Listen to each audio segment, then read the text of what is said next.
Okay, it's happening. Everybody stay calm. What's the procedure, everyone? What's the procedure? Stay calm. Wait. Everybody calm down. Universe, and welcome back to the web's first must-see comic and nerd culture show. Welcome to Comic Universe, guys. I'm one of your hosts, as always, C-Dubs, and as you guys can see, I'm running solo on this video. And guys, I know I sound still a little off, a little hoarse. I'm battling bronchitis. It comes and goes, my voice. I go on coughing tangents, so if I do happen to cough or sneeze during this video, I do apologize, guys. But I recently saw the brand new episode of Beast Morphers, which is the latest installment to the Power Rangers franchise, this time given to us by Hasbro. Activate the morphing grid interface.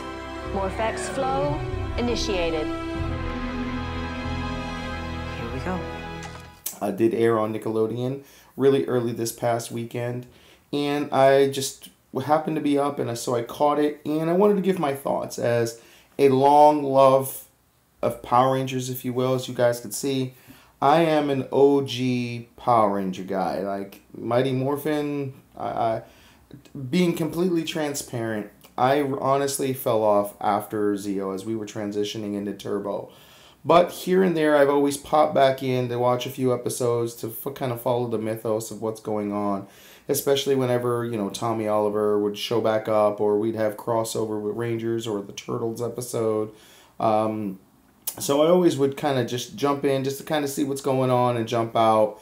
And to be honest, nothing truly captivated me as much as the OG. And, you know, if that's not your favorite, if that's too old for your tastes, that's totally fine. I'm not dissing any other incarnation of the Rangers, because they're all...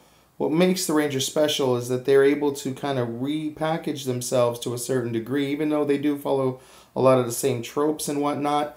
But they're able to repackage themselves for a newer, younger, brighter, you know, audience, if you will.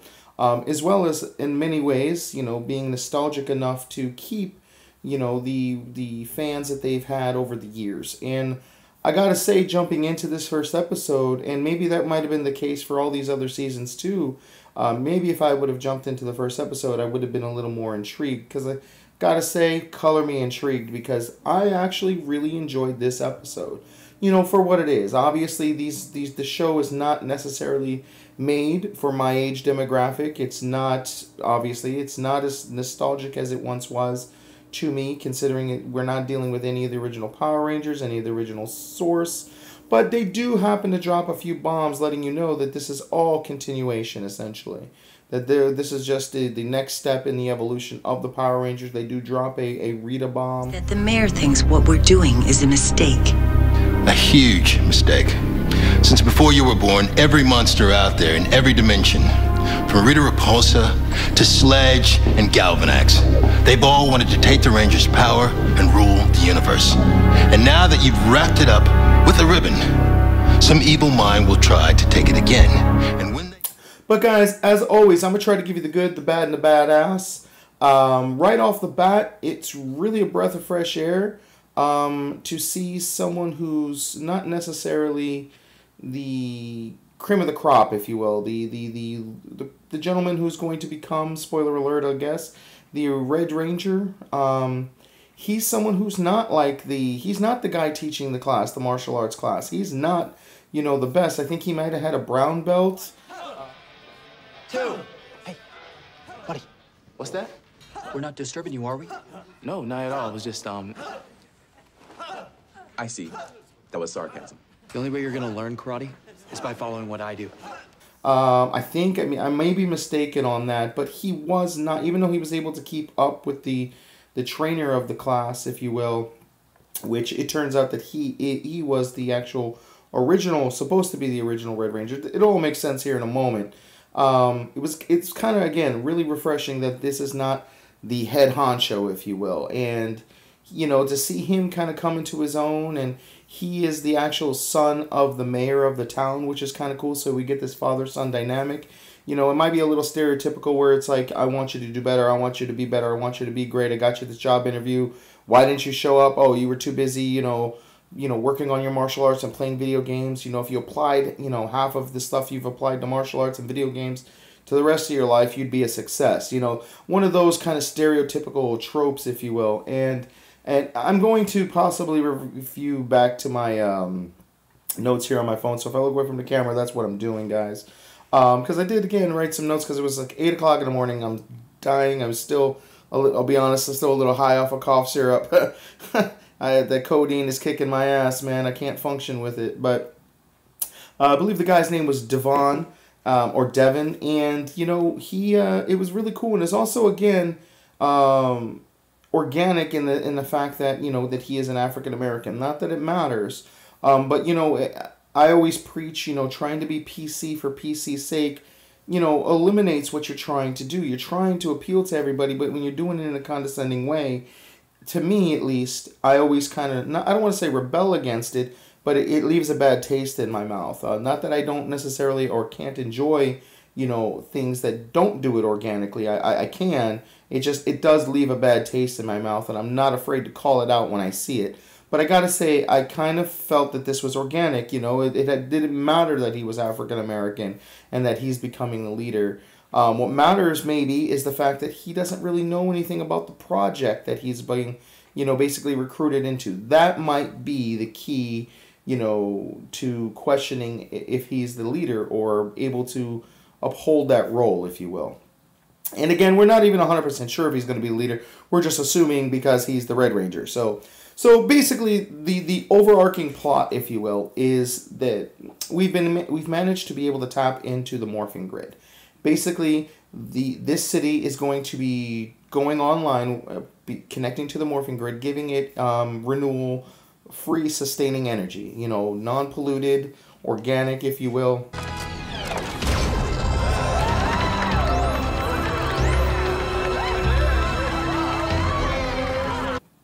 But there's some concern. The mayor has a lot of concern. We don't know if, you know, how combustible it is, what kind of dangers we face. And another thing is, since the creation of the morphing grid, you know, there have been monsters and demons and tyrants, and he even mentions it, people like Rita, that have constantly been trying to come down, okay, and steal, you know, the energy and the power of the morphing grid, essentially, trying to take over the world. And, you know, just like the old saying says is, you know, Batman, especially with Batman and Spider-Man, you know, do these heroes mainly exist because you are around? Are they creating more and more identities and just coming to attack the city because you here are protecting it? How many of them were there before you? And look how many there are after you. So it's that type of thing. It's like, hey, if we use this energy, we could be asking, waving a big red flag saying, hey, monsters, come and attack us. So they're kind of concerned about that. Well, this organization, you know, even though they're kind of just all putting it together now, have forethought that and said, well, we've also put together our own Ranger team. It's a team of 3 as of now, and they're tapping into the morphing grid, and they're calling them Beast Morphers, essentially. The Red Ranger is a jaguar or a cheetah, because he does have the speed of a cat, if you will. The Blue Ranger is a gorilla. He has the strength of the gorilla, and the Yellow Ranger basically has the hops of a jackrabbit, if you will. And I know that kind of sounds like, oh, he's got speed, he's got strength, and all she can do is jump. But, you know, along with that, I'm sure she's going to have powerful legs, being able to kick things, you know, clear across the room. They didn't really show that, but I'm sure it'll kind of morph into that, no pun intended. So, yeah. So there is a child prodigy as well that we are introduced to as well. He's like 12 years old. And he's kind of basically, since like elementary school, has figured out the morphing grid. So they go online and everything works out. But turns out that there was a virus encrypted in the code, which turns out to be, I forget the creature's name, but I am E-Vox. He is the digital cobra snake that you see in the trailers, if you will. But it's pretty cool because, you know, the kid, Devon, who, again, we follow in the beginning of the show, as his father picks him up at the local spot, which really looks like Ernie's place, which I really loved. It was awesome. It's got this tropical motif, and then to see everybody in there practicing their martial arts and working out. Good energy, guys. 2, 3, 4, 5, 6, 7. And it was just really nostalgic for me, and I really took to that really well. And so this virus essentially is corrupting the programs, and the Rangers are in these stasis pods getting ready to be injected essentially with the morphing ability. And 2 of them are turned into clones essentially, and the originals are knocked out, and these 2 clones are evil. As they're trying to attempt the 3rd one, Devon, who was brought there by his dad, essentially when he picked him up again at, I'm going to call it Ernie's place because I don't know what it is yet. As he picked him up, he's like, oh man, we got to go to this meeting. And when he found out that it was going to be at the headquarters, and he's like, oh, they got this unbeatable fighting simulator. And since he's a big tech guy and he's a big computer and gaming guy and he knows martial arts, he just wants to essentially test this out because it's said to be unbeatable. And I'm sure at some point he's going to be the first to beat it, and that's where he's going to show his, or solidify his leadership, if you will. But that's why he's there. He sneaks into the company, if you will, and he's the one that notices the virus. So when he tries to tell them, he gets startled by the snake and he causes a distraction. And all of this goes down, and they're forced to kind of inject these new guys, a new Yellow Ranger and a new Red Ranger with the ability of the Morpher, leaving the Blue, who was the original for the team, if you will. So again, there was 3 people, all trained to be Power Rangers, 2 of which were turned into bad guys, okay, or cloned, I should say, and their originals are unconscious in a coma, if you will. And the original Blue was still a part of the team. He had not been converted into evil yet, if you will. And then Devon and another girl who we were introduced to, she essentially was the housekeeper, if you will. She did the laundry for all the Rangers and everything. Are you security? Not exactly. I work in laundry. You?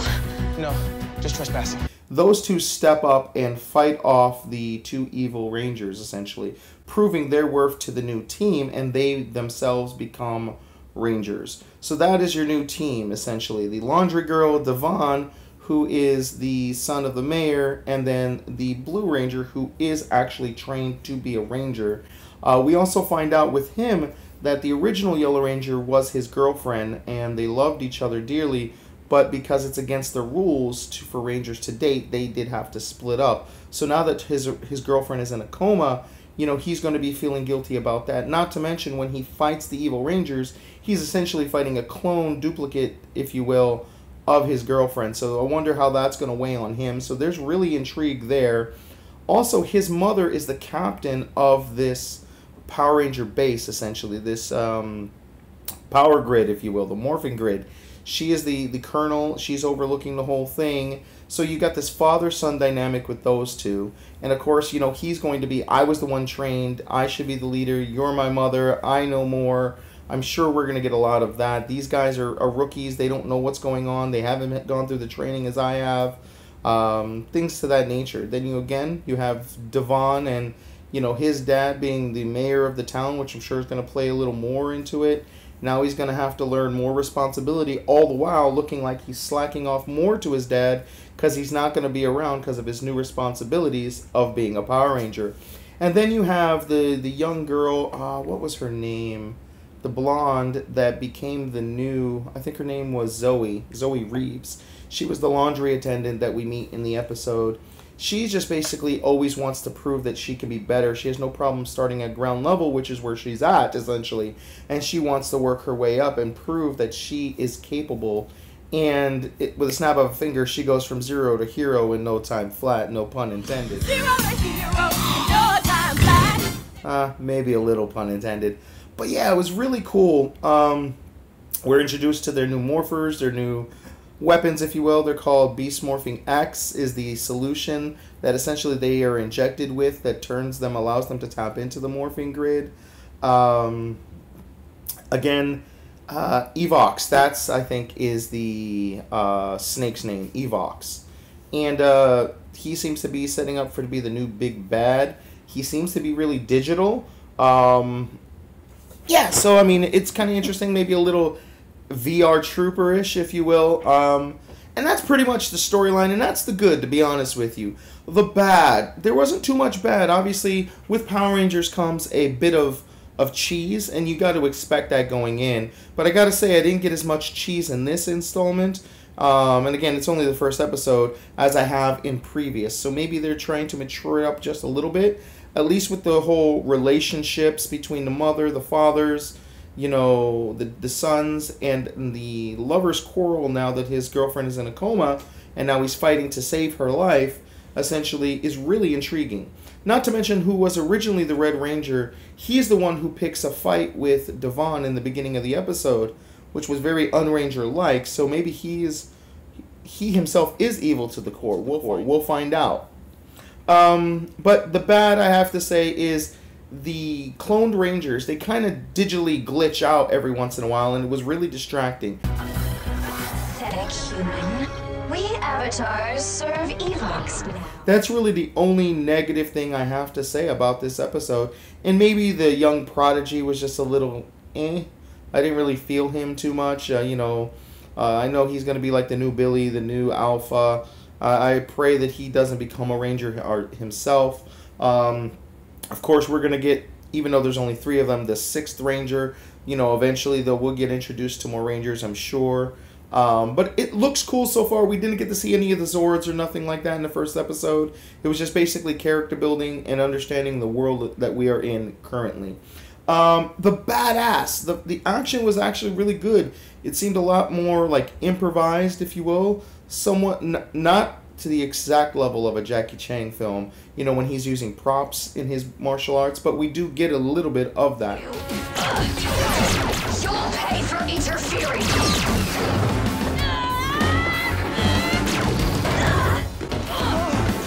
Big mistake, laundry girl. Look out!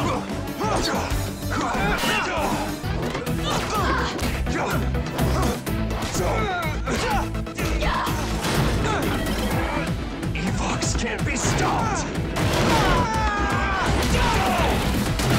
It was really cool to see the Power Rangers, once they turned into the Rangers, had the abilities again, the strength of the gorilla, the speed of the I believe it was a cheetah or jaguar, I don't recall exactly, and the hopping ability of the rabbit. It was cool to kind of see those powers in action.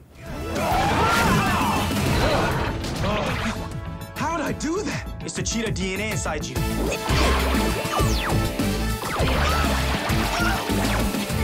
That was incredible! It must be my jackrabbit DNA! Let's try my gorilla strength.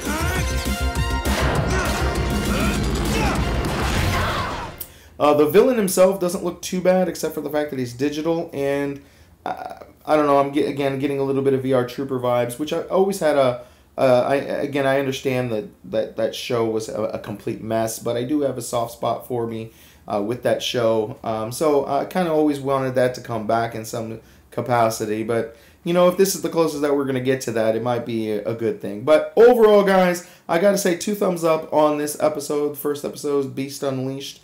The song, the intro song, not as cool, not as rad as some of the other ones I've heard in the past, but you can see that they're trying to pay some homage to some of the OGs like myself who have been watching Power Rangers or that love the old school, as well as being appealing to current trends and current styles, if you will, for the younger audience. So I gotta say, 5 stars all the way across for this first episode. It's definitely a must. It's colored me intrigued. I'll check out another couple of episodes. I with most new shows, I usually give 3 to 5 episodes to captivate me. So I'll give it a shot. You know, I've always wanted to get back into it, always hoped that it would get better.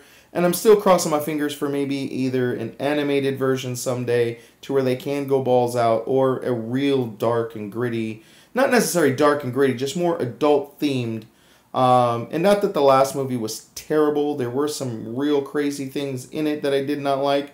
But overall, it was decent. And there's rumors that we're going to be getting either a sequel or a new complete reboot since Hasbro took over. So fingers crossed that we're looking upward and onward. Comics have been killing it for Power Rangers. So overall, Power Rangers seems to be in good hands. You know, Beast Morphers is really close to Transformers, if you will. So who knows, that would be really crazy. We've seen the Turtles crossover.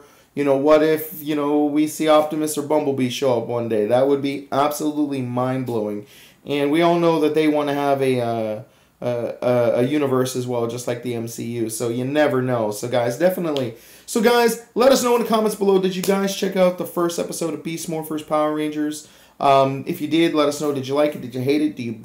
not care about Power Rangers at all, let us know in the comments below. Don't forget, guys, give this video a thumbs up if you liked it.